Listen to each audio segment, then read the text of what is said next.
এখন আমরা গিট সম্পর্কে ক্লিয়ার একটা কনসেপ্ট নেব। গিট কি সেটা জানার আগে আমরা আগে একটা এক্সাম্পল দেখে নিই। ধরেন আপনি একটা কোর্স করতে যাচ্ছেন, কোর্সের নাম ধরলাম বিকাম এ জ্যাঙ্গো ডেভেলপার।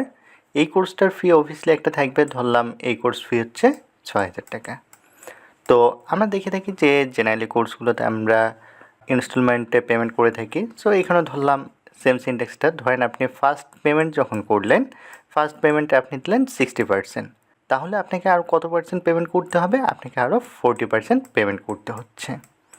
আর আপনি যে ফার্স্ট পেমেন্ট করলেন এটা ধরলাম আপনি 4 তারিখে পেমেন্টটা করলেন, আর আপনার যে 40% আরও পেমেন্ট করতে হবে, এই 40% পেমেন্টের মাঝে আপনি দেখা গেলো 30% পেমেন্ট করলেন 10 তারিখে, তাহলে আপনাকে আরও পেমেন্ট করতে হবে কত পার্সেন্ট? আরও 10% করতে হবে। আর এই 10% ধরেন আপনি পেমেন্ট করলেন, এখানে ধরলাম 10%, এই 10% আপনি পেমেন্ট করলেন 20 তারিখে গিয়ে, তাহলে আপনি মোট 3টে ইনস্টলমেন্টের মাধ্যমে 100% আপনি পেমেন্ট করে দিলেন। আপনি যে পেমেন্টগুলো করলেন এই পেমেন্টগুলো তো অবভিয়াসলি আপনি বিকাম এ জ্যাঙ্গো ডেভেলপার এই কোর্সটার জন্য অবভিয়াসলি একজন কোর্স কোঅর্ডিনেটর থাকবে। এই কোর্স কোঅর্ডিনেটর কিন্তু আপনার এই ফুল হিস্ট্রিটা বা ফুল ট্র্যাক রাখতেছে এই পেমেন্টের। এখন যদি দেখা যায় কুইস্টের ফাউন্ডার যদি কোর্স কোঅর্ডিনেটরকে যদি জিজ্ঞেস করে যে ওই ব্যাচের ওই স্টুডেন্ট কত টাকা পেমেন্ট করছে এবং তার হিস্ট্রিটা আমাকে দাও, তাহলে কিন্তু দেখা যাবে কোর্স কোঅর্ডিনেটর এভাবে একটা হিস্ট্রি দেবে। এই হিস্ট্রিতে থাকবে যে আপনি কত তারিখে কত পার্সেন্ট পেমেন্ট করছেন, আপনার কত পার্সেন্ট পেমেন্ট বাকি আছে, সব কিছুই থাকবে। দ্যাট মিনস কুইস্ট ইন্টেলিজেন্সের যে কোর্স কোঅর্ডিনেটর থাকে উনি সকল কোর্সের হিস্ট্রি কিন্তু রাখে। সো যে কোনো মুহূর্তেই কিন্তু যদি প্রয়োজন হয় সে জায়গা থেকে কিন্তু জিনিসগুলো ট্র্যাক করতে পারে। ঠিক তেমনই আমরা যখন কোনো প্রজেক্ট করি, ওই প্রজেক্টে যদি কোনো কিছু আমাদের ট্র্যাক করার প্রয়োজন হয়, বা আরও সহজভাবে যদি বলি, আমরা যখন কোনো প্রজেক্টে কাজ করি, প্রজেক্টে কিন্তু ডে বাই ডে কিন্তু চেঞ্জ হয়, সেখানে কিন্তু আমরা কোড অ্যাড করি বা মডিফাই করি।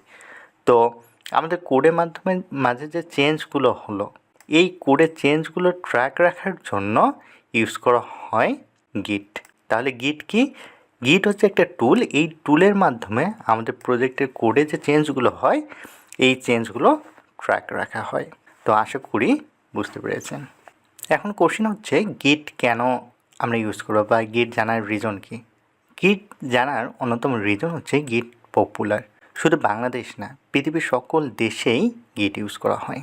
বাংলাদেশের যদি আপনি যে কোনো কোম্পানির কথাই যদি চিন্তা করেন, ম্যাক্সিমাম কোম্পানিতেই পাবে না যেখানে গিট ইউজ করতেছে তাদের কোড শেয়ার করার জন্য বা কোড আপলোড করার জন্য বা তাদের কোডগুলো মেনটেন করার জন্য তারা কী করতেছে? গিট ইউজ করতেছে।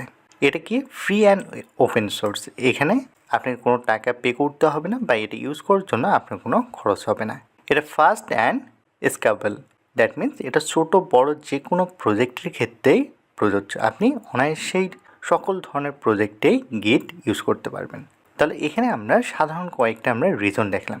এখন মেইন যদি দুটো রিজন দেখি, তাহলে হচ্ছে ফার্স্ট যে রিজনটা থাকতেছে সেটা হচ্ছে টু ট্র্যাক হিস্টোরি। আচ্ছা, আমরা যদি এখানে একটা এক্সাম্পল দেখি, ধরেন আপনি একটা ই কমার্স ওয়েবসাইট তৈরি করতেছেন, ধরলাম জ্যাঙ্গো দিয়ে তৈরি করতেছেন। তো সেখানে আপনার আছে, প্রথমে ধরেন আপনি সাইন আপ পেজ ক্রিয়েট করলেন, লগ ইন পেজ ক্রিয়েট করলেন, হোম পেজ ক্রিয়েট করলেন, এরকম অনেকগুলো পেজ আপনি ক্রিয়েট করছেন। করার পর আপনি নতুন একটা আপডেটে ধরেন একটা প্রোফাইল পেজ ক্রিয়েট করতেছেন। এখন হচ্ছে প্রোফাইল পেজটা যখন আপনি ক্রিয়েট করতেছেন, হয়তো বা আপনার কাছে ডেটা কম আছে, নতুবা কোনো কারণে অনেক বেশি ইরর আসতেছে যেটা আপনি ইজিলি ফিক্স করতে পারতেছেন এবং এখানে আপনার অনেক টাইম কিল হচ্ছে। বাট আপনার এই প্রজেক্টটা সাবমিট করতে হবে। এখন হচ্ছে প্রজেক্টটা যে কোম্পানির, তাদের কাছে মনে হচ্ছে প্রোফাইলটা পরবর্তী দিলেও হবে, এটা এত বেশি ইম্পর্টেন্ট না, বাট যতটুকু কাজ আসছে এই কাজটুকুই তারা চাচ্ছে। এখন আপনি তো দেখা গেছে এই এক্সিস্টিং প্রজেক্টের তো প্রোফাইলের জন্য তো কোড করা শুরু করে ফেলছেন। এখন যদি আপনি ম্যানুয়ালি যদি এই প্রোফাইলের জন্য ধরেন আপনি 500 লাইনের কোড লিখছেন, এখন ম্যানুয়ালি যদি এই 500 লাইনের কোড যদি আপনি কমেন্ট করে রাখেন বা ম্যানুয়ালি যদি এই কোডগুলো কেটে দিতে চান, সেক্ষেত্রে দেখা যাচ্ছে যে আপনার টাইম অনেক বেশি লাগতেছে, প্লাস হচ্ছে ভুল হওয়ার কিন্তু একটা সম্ভাবনা থেকে যাচ্ছে।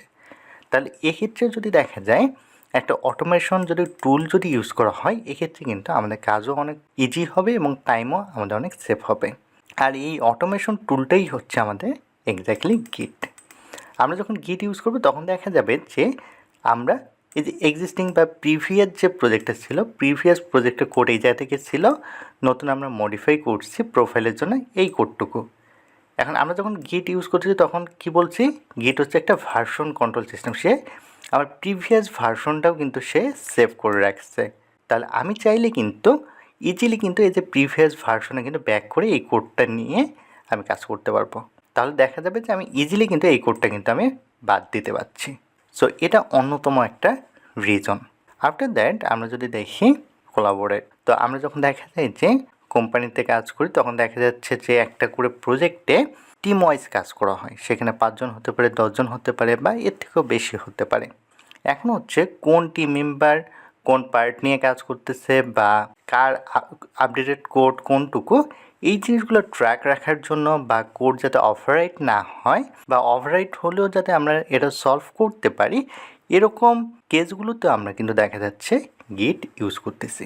তো আমরা যখন টিমওয়ার্ক করি তখন যদি আমরা গিটটি ইউজ না করি, সেক্ষেত্রে এক্স্যাক্টলি কার কোড কোনটা বা কার মডিফিকেশন কোনটা বা কোড ওভাররাইট হওয়ার কিন্তু অনেক বেশি চান্স থেকে যেত। বাট আমরা যখন গিট ইউজ করবো তখন দেখা যাচ্ছে এই চান্সটা কিন্তু আর থাকতেছে না। আর যদি দেখা যায় এনি আমাদের ওভাররাইট হয়, সেটা কিন্তু আমরা ইজিলি রিসলভ করতে পারতেছি। তাহলে আশা করি গিট এক্স্যাক্টলি কী এবং গিট আমরা কেন ইউজ করি এটা নিয়ে কারো কোনো কনফিউশন থাকার কথা না।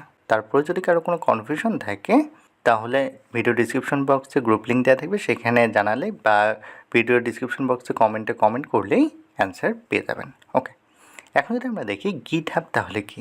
GitHub হচ্ছে ওয়েবসাইট যেখানে আমরা ডেভেলপাররা ফুল কোড আপলোড করে থাকি বা ফোল্ডার আকারে আমরা আমাদের ফুল কোডটা রেখে দিই। এখন এক্সাম্পল হিসেবে যদি বলি যে আমরা যখন দেখা যায় যে কোনো জবে অ্যাপ্লাই করি, জবে অ্যাপ্লাই করার সময় কিন্তু আমরা আমাদের যে সিভি বা আমাদের যে রিজিউমি থাকে সেখানে কিন্তু আমাদের GitHub কিন্তু লিঙ্ক দিয়ে দিই। আমরা যে GitHub লিঙ্কটা যে দিলাম, এই GitHub-এ আমরা কী করি, আমাদের তৈরিকৃত যে প্রজেক্টগুলো থাকে বা আমাদের যে প্রজেক্টের কন্ট্রিবিউশন থাকে সেই প্রজেক্টগুলো কিন্তু আমাদের এই GitHub-এ থাকে। এখন হচ্ছে আমি যে কোম্পানিতে, ধরলাম আমি এ কোম্পানিতে আমি অ্যাপ্লাই করলাম, বি কোম্পানিতে অ্যাপ্লাই করলাম, দুটো কোম্পানিতে। এখন এই কোম্পানি দুটার HR হতে পারে বা ইন্টারভিউয়ার যিনি থাকবেন, এনারা কী করবেন, আমার যে GitHub অ্যাকাউন্ট আছে এই GitHub অ্যাকাউন্টে আসবে, এসে আমার এই প্রজেক্টগুলো দেখবে বা আমার কোডের ধরনগুলো দেখবে, দেখার পর তারা কিন্তু আমাকে নক দেবে বা আমার সম্পর্কে তারা কিন্তু একটা ক্লিয়ার কনসেপ্ট পেয়ে যাবে এই GitHub-এ আমার কোডগুলো দেখার পর। তো আশা করি আপনাদের এই গিট এবং GitHub নিয়ে আর কোনো কনফিউশন থাকার কথা না।